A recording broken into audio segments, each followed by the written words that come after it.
नमस्कार दोस्तों, आज की हमारी कहानी है एक नास्तिक की भक्ति। हरिराम नामक आदमी शहर के एक छोटी सी गली में रहता था। वह एक मेडिकल दुकान का मालिक था। सारी दवाइयों को उसे अच्छी जानकारी थी। 10 साल का अनुभव होने के कारण उसे अच्छी तरह पता था कि कौन सी दवाई कहाँ रखी है। वह इस पेशे को बड़े ही शौक से, बहुत ही निष्ठा से करता था। दिन प्रतिदिन उसके दुकान में सदैव भीड़ लगी रहती थी। वह ग्राहकों को वांछित दवाइयों को सावधानी और इत्मीनान होकर देता था, पर उसे भगवान पर कोई भरोसा नहीं था। वह एक नास्तिक था।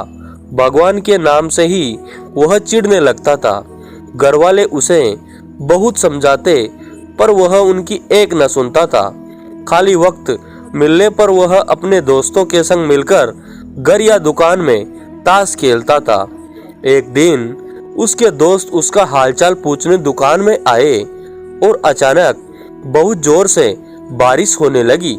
बारिश की वजह से दुकान में भी कोई नहीं था।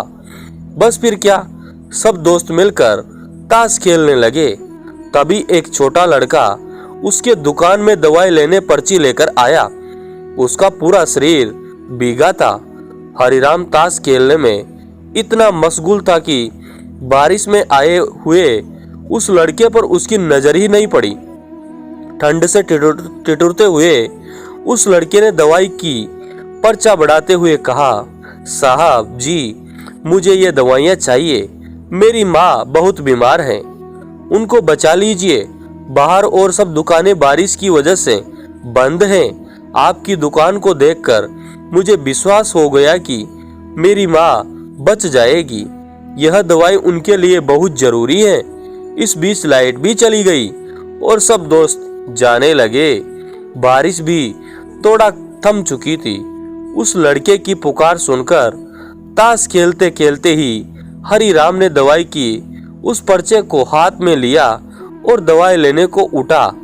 ताश के खेल को पूरा न कर पाने के कारण अनमने से अपने अनुभव से अंधेरे में ही दवाई की उस शीशी को झट से निकालकर उसने लड़के को दे दिया। उस लड़के ने दवाई का दाम पूछा और उचित दाम देखकर बाकी के पैसे भी अपनी जेब में रख लिए। लड़का खुशी खुशी दवाई की शीशी लेकर चला गया। वह आज दुकान को जल्दी बंद करने की सोच रहा था। थोड़ी देर बाद लाइट आ गई और वह यह देखकर दंग रह गया कि उसने दवाई की शीशी समझकर उस लड़के को दिया था वह चूहे मारने वाली जहरीली दवा है, जिसे उसके किसी ग्राहक ने थोड़ी ही देर पहले लौटाया था। और ताश खेलने की धुन में उसने अन्य दवाइयों के बीच यह सोचकर रख दिया था कि ताश की बाजी के बाद फिर उसे अपनी जगह वापस रख देगा। अब उसका दिल जोर जोर से धड़कने लगा। उसकी 10 साल की नेकी पर मानो जैसे ग्रहण लग गया। उस लड़के बारे में वह सोचकर तड़पने लगा।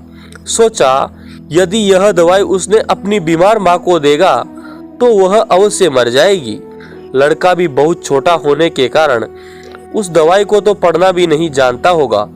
एक पल वह अपनी इस भूल को कोसने लगा और ताश खेलने की अपनी आदत को छोड़ने का निश्चय कर लिया। पर यह बात तो बाद के बाद देखा जाएगी। अब क्या किया जाए? उस लड़के का पता ठिकाना भी तो वह नहीं जानता। कैसे उस बीमारी माँ को बचाया जाए? सच कितना विश्वास था उस लड़के की आंखों में। हरिराम को कुछ सूझ नहीं रहा था। घर जाने की उसकी इच्छा अब ठंडी पड़ गई। दुविधा और बेचैनी उसे घेरे हुए थी। घबराहट में वह इधर उधर देखने लगा। पहली बार उसकी दृष्टि दीवार के उस कोने में पड़ी जहां उसके पिता ने जिद करके भगवान श्री कृष्ण की तस्वीर दुकान के उद्घाटन के वक्त लगाई थी। पिता से हुई बहस के एक दिन उन्होंने हरिराम से भगवान को कम से कम एक शक्ति के रूप में मानने और पूजने की मिन्नत की थी। उन्होंने कहा था कि भगवान की भक्ति में बड़ी शक्ति होती है। वह डर जगह व्याप्त है और हमें सदैव अच्छे कार्य करने की प्रेरणा देता है। हरिराम को यह सारी बात याद आने लगी। आज उसने इस अद्भुत शक्ति को आजमाना चाहा। उसने कई बार अपने पिता को भगवान की तस्वीर के सामने हाथ जोड़कर आंखें बंद करते हुए पूछते देखा था। उसने भी आज पहली बार कमरे के कोने में रखी उस धूल भरी कृष्ण की तस्वीर को देखा और आंखें बंद कर दोनों हाथों को जोड़कर वहां खड़ा हो गया। थोड़ी देर बाद वह छोटा लड़का फिर दुकान में आया। हरिराम को पसीने छूटने लगे। वह बहुत अधीर हो उठा। पसीना पूछते हुए उसने कहा, क्या बात है बेटा, तुम्हें क्या चाहिए? लड़के की आंखों में पानी छलकने लगा। उसने रुकते रुकते कहा, बाबूजी बाबूजी, माँ को बचाने के लिए मैं दवाई की शीशी लिए भागे जा रहा था। घर के करीब पहुंच भी गया था। बारिश की वजह से आंगन में पानी भर रहा था। मैं फिसल गया। दवाई की शीशी गिरकर टूट गई। क्या आप मुझे वही दवाई की दूसरी शीशी दे सकते हैं बाबूजी? लड़के ने उदास होकर पूछा। हाँ हाँ, क्यों नहीं, हरिराम ने राहत की सांस लेते हुए कहा। लो यह दवाई। पर उस लड़के ने दवाई की शीशी लेते हुए कहा, पर मेरे पास तो पैसे नहीं है। उस लड़के ने हिचकिचाते हुए बड़े भोलेपन से कहा। हरिराम को उस बेचारे पर दया आई। कोई बात नहीं, तुम यह दवाई ले जाओ और अपनी माँ को बचाओ। जाओ, जल्दी करो, और हाँ, अब की बार जरा संभल के जाना। लड़का अच्छा बाबूजी कहता हुआ खुशी से चल पड़ा। अब हरिराम की जान में जान आई। भगवान का धन्यवाद देता हुआ हरिराम अपने हाथों से उस धूल भरे तस्वीर को अपने धोती से पोंछने लगा और अपने सीने से लगा लिया।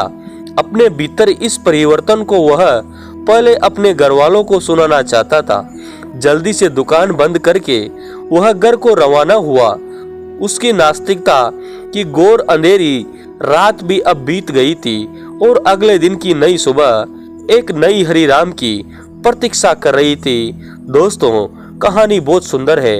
आपको कैसी लगी? अगर अच्छी लगी तो हमारे YouTube चैनल को सब्सक्राइब जरूर कीजिए और ज्यादा से ज्यादा शेयर कीजिए। जय जय श्री राधे।